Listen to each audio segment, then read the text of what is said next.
Guardate che spettacolo e che profumo! Pesce spada panato alla siciliana, un piatto gustoso, velocissimo. Come cuciniamo il pesce spada in Sicilia? Ci sono tante ricette, tanti modi, ma io scelgo sempre quello più semplice che dà un gran risultato in appena 10 minuti. In una ciotola verso qualche cucchiaio di olio di oliva. Metto un po' di sale, pepe nero macinato e la buccia grattugiata di un limone biologico. Il mio limone è molto grande, quindi basterà il succo di mezzo. Intanto scrivetemi nei commenti come vi piace cucinare il pesce spada. E fatemi sapere anche da dove ci seguite. Aggiungo anche l'origano per dare un buon profumo e vado ad emulsionare con una forchetta. Questa è una sorta di salmoriglio che in Sicilia facciamo spesso per profumare o dare gusto anche alla carne oltre che al pesce. E con questo salmoriglio vado ad insaporire le fette di pesce spada, aiutandomi con un pennello che passo su entrambi i lati.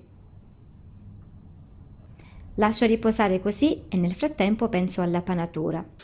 Quindi trito il coltello, un bel ciuffo di prezzemolo e poi lo unisco al pangrattato in una ciotola capiente. Aggiungo anche l'aglio tritato, a me piace perché dà un buon profumo e accentua il sapore del pesce, ma è un ingrediente facoltativo. E adesso non mi resta che panare il mio pesce spada, facendo aderire molto bene il pangrattato su entrambi i lati.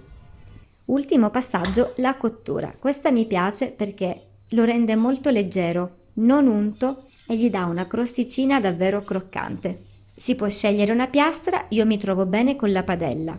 La sporco con un velo di quell'olio aromatizzato preparato poco fa. Quando è ben calda adagio le fette e regolo la fiamma che non deve essere troppo forte per non bruciacchiare il pangrattato.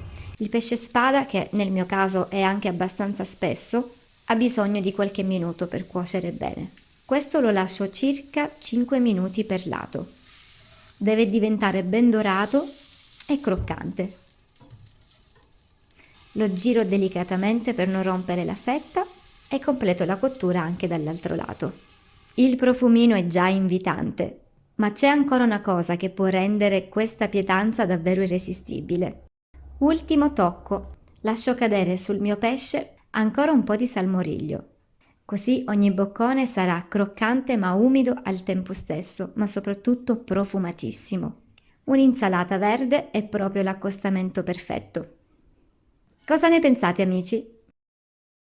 E anche oggi abbiamo mangiato.